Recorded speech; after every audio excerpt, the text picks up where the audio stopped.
update here. Of course, I would forget to check the date just beforehand. It's the first, I think. It's the first or the 2nd of August, whatever. Um, this place is driving me insane. So, a couple days ago, post-surgery depression hit me. Post-surgery depression is a thing. It happens. Um, but it's it just hit me a lot harder than I expected it to, I guess. For one, it made me like doubt the surgery as a whole, even though I know that that once all of this is done, I'll be in a better place. That's guaranteed. That is 100% guaranteed. But the depression was like, is it worth it? Is 6 months of being in intense recovery worth this? And I won't be able to honestly tell you or myself for 6 months. Second problem is the dilation's wearing on me. It's like 3 times a day is a lot. It's a lot. It's a fucking lot. An hour and 20 minutes. And on top of that, there's shit like, I have some real hang-ups about my hair, especially about being clean. So hopping into a shower with a shower cap 3 times a day, like, that's enough to make my hair feel really ratty. I've just washed it, so it's actually nice right now. But it means that I'm having a proper like 30-minute long shower once a day instead of once every like even 3 days it was because estrogen, like, you don't smell when you're on estrogen. When I was on testosterone, I was having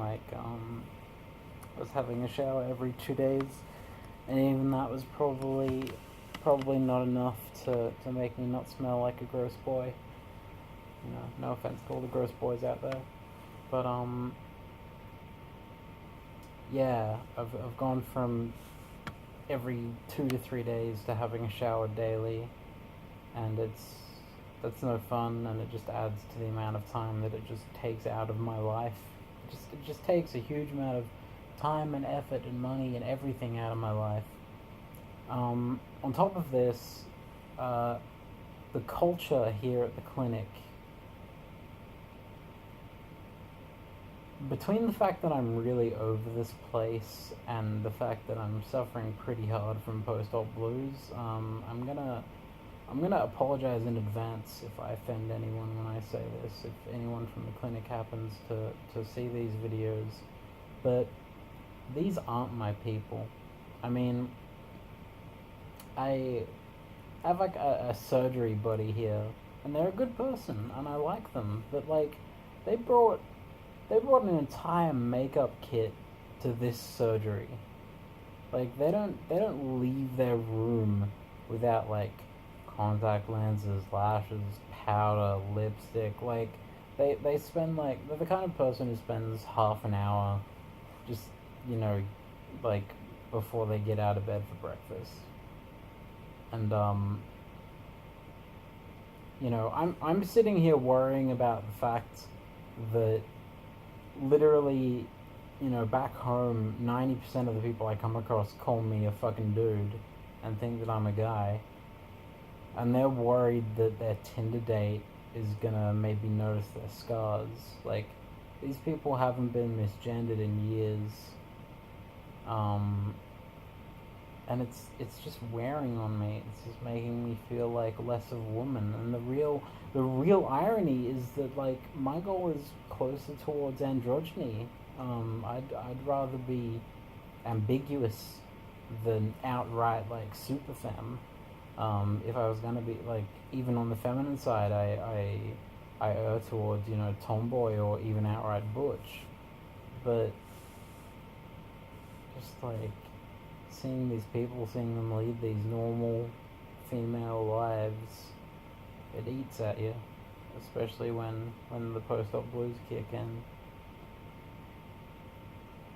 And it just reminds me that if I was born 10 years like later, then, you know, there would have been a queer group at my fucking primary or high school. I would have come out as trans at 16. I would have been hormones at 18, and I would have looked like them.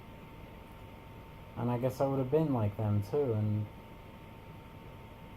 I don't know, it's one of those things, you can't go down that path mentally. But I am, because I'm super depressed. I wouldn't be me, but I'd be pretty, and that matters, right?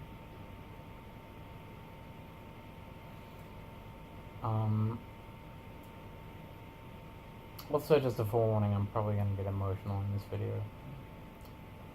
So, with all the depression from surgery going on top of, you know, the pain is slowly ramping up. My anxiety of like any imperfections in the surgery, like I think Supporn said that there's a tiny little bit of a separation going on, and I'm worried that that's just gonna get worse. I've had some real heavy like burning pain for the last maybe 5 hours, so I'm super worried that I'm gonna need another revision surgery before I go home, and that's gonna fuck me up because that last revision surgery was brutal. All of this shit is just mounting up. And the other thing I wanted to say is that the pain is that of a wound, you know? The pain is that of sticking an object into an open wound. And it's not the kind of pain I was expecting. I've mentioned before that, like, I'm an anal slut, basically. I like butt sex, and I was expecting that sort of pain, and it is nothing like that sort of pain. And that sort of pain I can deal with really well. The pain of stretching, the pain of feeling too full. Those are pains that I can deal with. But the dilation pain so far has been, you know, like, when it comes to dynamic dilation, I can fucking hammer the shit out of it, like, because, you know, dynamic dilation, you want to press for 15 seconds really hard, and I'm not pressing as hard as I can because I feel like I'll break something, but, like, I don't have a pain bit on that. There's no upper limit to my pain. Like, I could literally push as hard as I can, and it would, like, I don't think it'd be painful, because that's just not the sort of thing that registers as pain. But after 10 minutes, it fucking burns. It feels like, it just feels like acid on your skin, you know? And that kind of pain I'm apparently no good at dealing with. Anyway, I got a bit off topic there. The big point that I want to make for all these post-op blues is that you need to find something that you can latch on to. You need to find a certainty. You need to find a reason that you did this surgery, and you need to find a reason that nothing can shake. And for me, that's sex work. I know that I could never do sex work before operation. I know that I will be able to do it after the operation, regardless of how things turn out. Also, it's 3 a.m. My sleeping disorder is slowly coming back, so I'm gonna have to get back on my my meds and try and get that under control until I get back home. But being able to do sex work means money, and money means helping people. And another one of the things that's been driving me crazy here is, you know, this is the new generation of trans women, and there's so many issues that they don't experience. You know, they don't have to worry about passing. I spend so much effort and I've lost so many friends um, over like my fight against drag, and I've put so much like mental focus and effort into coming to that conclusion that that even biological sex is a spectrum, and that all this stuff, you can look this stuff up yourself.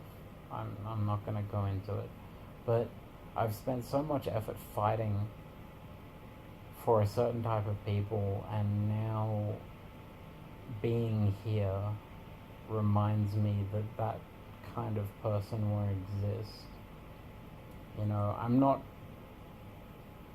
I'm effectively not fighting to make the world a better place in the long run, because the next generation of trans women just aren't going to have those problems, I'm sitting here fighting to say that, trans women with stubble is still women, and that doesn't matter because every fucking trans woman here started goddamn hormones at 18 and they have zero facial hair. I'm fighting to say that, a woman with a quarter of an A cup is still a woman, and that doesn't matter because, again, they started hormones at 18, and even there's this petite, tiny French girl, and she still has bigger tits than me because she started at 18. And these people aren't concerned with they're not concerned with the greater injustices of the world. They haven't been strong-armed into becoming a socialist like I have, because capitalism hasn't done this huge, irreparable harm to them like it has to my generation of trans women.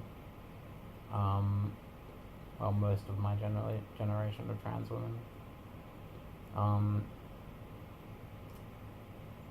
So it's really hard to keep perspective on what I'm fighting for, on my purpose in life, which I had become so dead set on, was to do the awareness thing, to get people to educate people, to be an advocate. And this is when nihilism comes in handy, because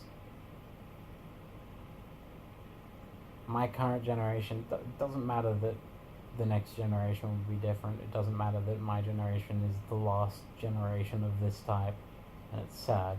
And I can't even, for all my bitching about aesthetic and material possessions and the ridiculous emphasis that we as a society place on preconceived, mass decided,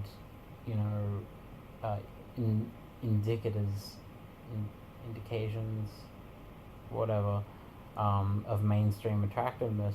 Despite all that, of course I fucking wish that I started hormones at 18. Of course I wish that I had a B or a C cup, and that I had no facial hair or body hair, and my face was more feminine, and blah blah fucking blah. Of course I wish. But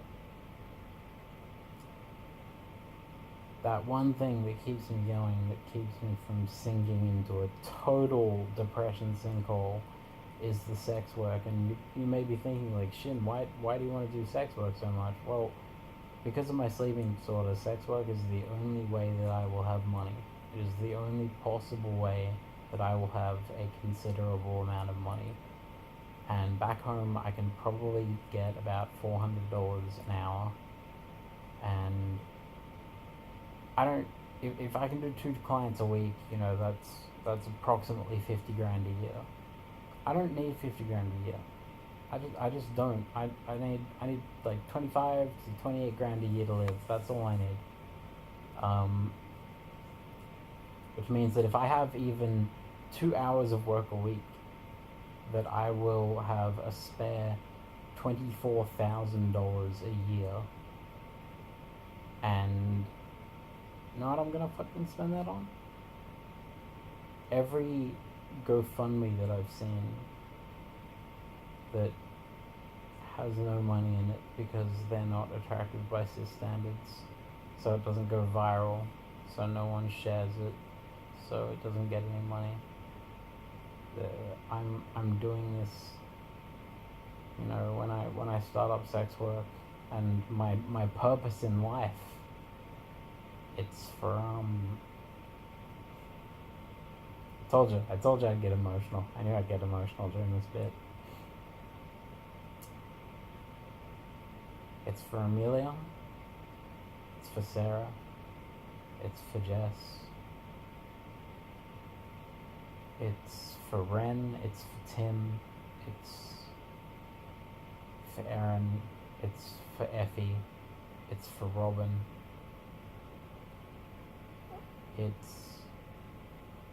It's for Bianca. It's, half of those names are people that hate me now for various reasons. But even so, every time that a GoFundMe comes up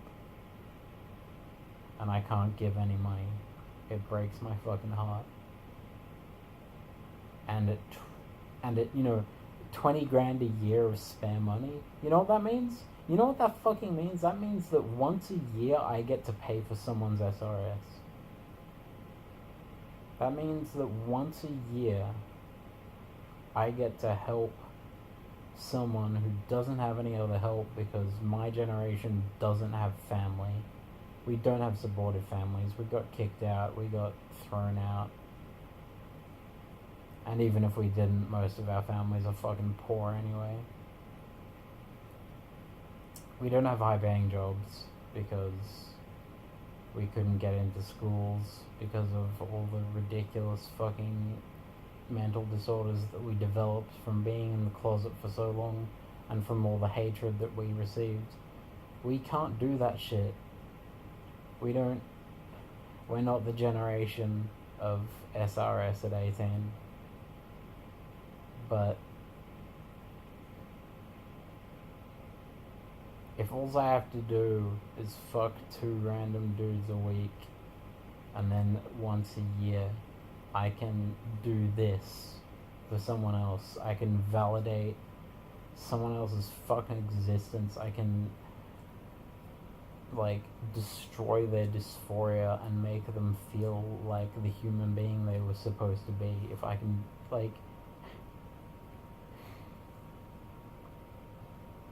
this is the one upside of being trans, is that you learn to appreciate the small things. All you cis women out there are just like, I have a vagina. It's a vagina. What about it?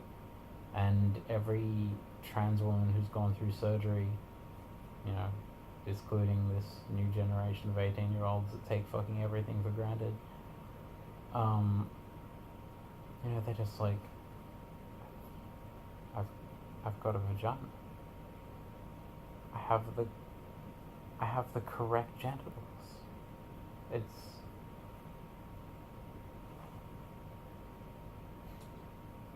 the light and dark of dysphoria. The pain, the agony, the fucking anguish, and the horror that causes. I wouldn't wish on anyone. But when you overcome it,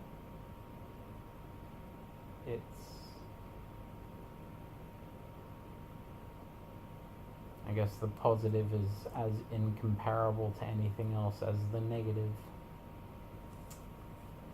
The more you suffer, the more in the end you gain.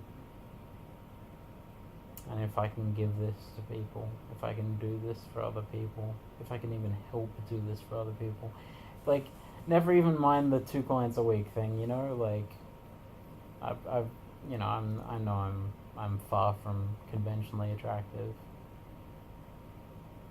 and I'm getting on in age, and in 6 months' time I will be less attractive and a bit older, and it'll be a bit harder to get clients, and maybe I'll have to charge a bit less, but fuck.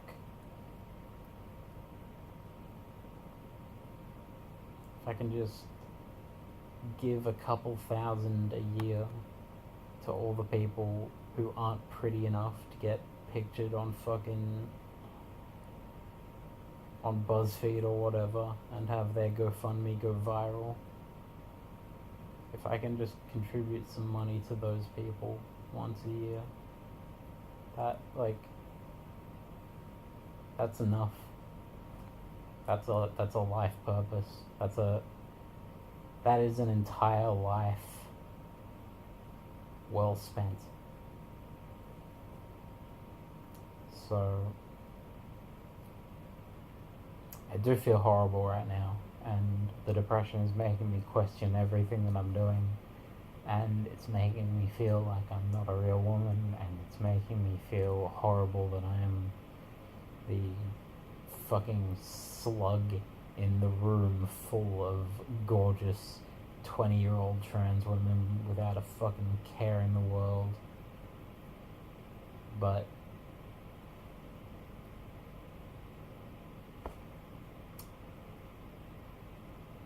I guess to be a little bit vindictive, you know, the first time that I dropped $5,000 into someone's GoFundMe,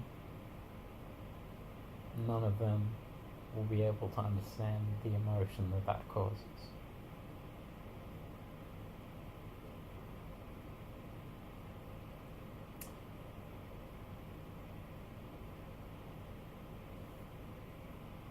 Love and respect.